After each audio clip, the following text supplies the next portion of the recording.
Prior to becoming part of the Roberts Fellowship, I viewed leadership from a very stereotypical US viewpoint.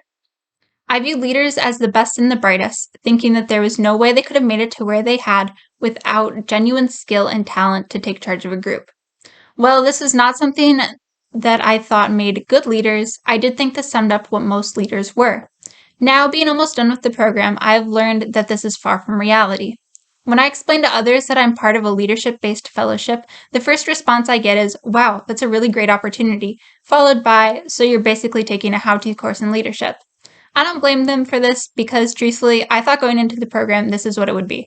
I thought each semester would consist of lectures aimed at teaching us how to be leaders rather than what we actually do, which is critically discussing leadership and global citizenship-based materials and applying what we have learned in seminar to real-life applications, like public speaking or our group work for our year-long service projects. This is far from what I was expecting from the Roberts Fellowship.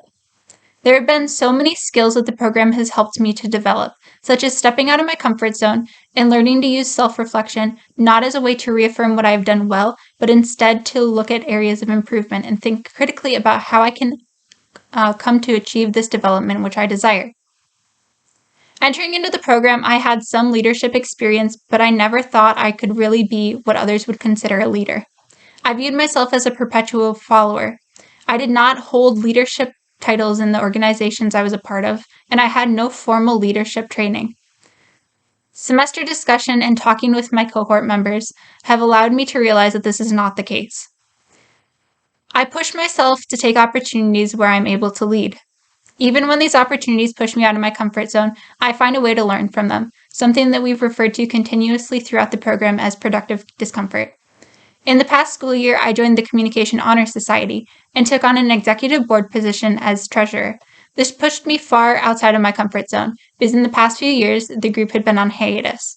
All members had graduated, and we were basically building the organization from scratch. We have hosted events to help people understand more about the communication major, as well as running the event planning of the communication department's senior night for those graduating this next year. These have been very time-consuming events which only a few years ago I wouldn't have been able to be up for. Roberts Fellows in the planning, time management, and collaborative skills I have improved upon during the semester project my teammates and I have been working on, and in the fellowship have given me the strength to believe that this is something I would be able to add to my schedule and really invest myself in. In part, the strength and belief came through the time I have spent reflecting on myself in the program. Each week, we are required to write a journal entry reflecting upon goals we have set and worked on since the beginning of the semester of September. When I first learned about the weekly assignment, I was not looking forward to it because I had tried and failed many times to keep a journal that was ever worthwhile to me. I just couldn't understand how writing in a Word document could help me better understand and apply leadership principles.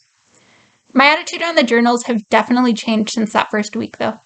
Utilizing self-reflection has truly helped me to explore not just the successes I've had in applying leadership skills I view a leader should have, but also identifying areas where I need to work on improving myself.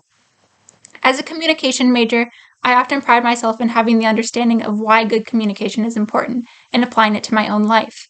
This doesn't mean that I'm perfect by any means, and reflecting in my journals has actually helped me to realize that I need to work on listening to people, especially those I don't agree with. And rather than trapping myself in a cycle of confirmation bias, I've actually gotten better at listening. Listening is so incredibly important to good communication, and I thought that I was good at it until I really started to reflect on myself. It's helped me to better understand where I need to improve, and I was able to become a better member of a class project I was in a class I was taking this semester, because I tried to make sure to listen to everyone. Even when we'd split up group work, their opinions still mattered. Each decision we made, I pushed for all of us to talk about it and at least give our opinions, even if that opinion was just saying we didn't have a strong feeling either way about a decision. It was important to hear from everyone, and because of this, the group ended up not having problems that I've faced in almost all of my other semester projects. Now, when I think of leadership, I think of it not as any distinct characteristic that someone can possess, but instead the adoption and adaptation of various skills and behaviors which an individual, a leader, applies based on their own experiences, values, the situation they are in, and those they are working with. It's kind of like a box of Legos where each various piece represents a different characteristic of leadership. And while they are all able to fit together, if you give 5 people the same box of Legos, they're likely to build different things. One person may use all of the Legos to build something really neat, and another person may use some of the Legos to build something just as neat. Everyone sees leadership differently, and the style of leadership they adopt will likely be different. Leadership is not a one size fits all. And more importantly, it is not something that can be perfected in 2 semesters. Leadership is a skill that requires lifelong refinement and education.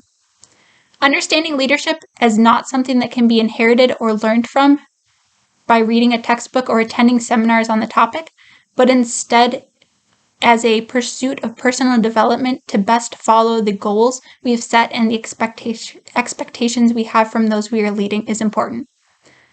If I've taken one thing away from this semester and the seminars that I've attended, it is that will have an impact on me now and forever. It is that I do not need a fancy office, position, or title to be a leader. Leadership is much more about what you can do than who you are. It is something in which I will continue to develop and grow to better understand who I am as a leader. The best way to do this is by staying aware of opportunities where I could step into roles as a leader, even if just for a few hours or few minutes. In these opportunities, we develop skills and understanding of what we can do as a leader. So, take these opportunities.